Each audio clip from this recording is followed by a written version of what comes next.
Heureux de vous retrouver, mesdames et messieurs. Bonjour à vous. Merci d'être toujours connectés à L2A TV. On retient que faisant suite à l'appel à la rébellion de l'archevêque de Patras en mars 1821, des Grecs se réunissent en congrès à Épidore, dans le Péloponnèse. Après 2 semaines de délibération, le 12 janvier 1822, ils proclament unilatéralement leur indépendance et appellent les nations chrétiennes à leur secours. C'est le début d'une longue guerre d'indépendance contre les Turcs. Elle durera jusqu'en 1829 et sera marquée par de mémorables atrocités.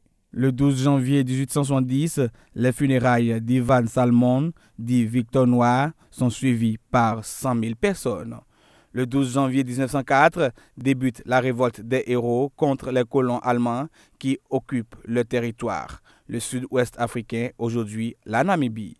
Les Allemands réagissent avec une brutalité extrême et exterminent la presque totalité du peuple héréro. Le 12 janvier 1920, un paquebot devant rallier Dakar fait naufrage au large des côtes françaises. À son bord, des tirailleurs. Près d'un siècle plus tard, des hommes et des femmes se battent contre l'oubli de cette tragédie. Le 12 janvier 1922, le président du Conseil Aristide Briand constate l'hostilité quasi générale de ses ministres et du pouvoir Mitterrand à sa politique de réconciliation avec l'Allemagne. Il démissionne sans attendre d'être renversé par une motion de censure de la Chambre des députés. Il est remplacé par l'ancien président Raymond Poincaré.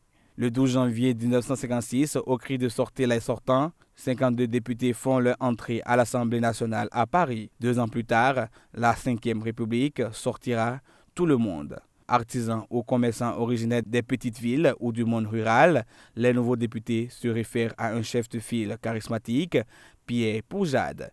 Il les a lancés à l'assaut de l'Assemblée en négligeant lui-même de se faire élire député. Haïti est frappé dans la nuit du 12 janvier 2010 par un séisme de force 7,3 sur l'échelle de Richter. Bilan effroyable, 250 000 morts, 300 000 blessés, 1 200 000 de sans-abri. C'est sa fête aujourd'hui, Tatiana. La sainte du jour est une martyre romaine du IIIe siècle, devenue très populaire dans les pays slaves. Ce sera tout pour ce jour. Merci de nous avoir suivis.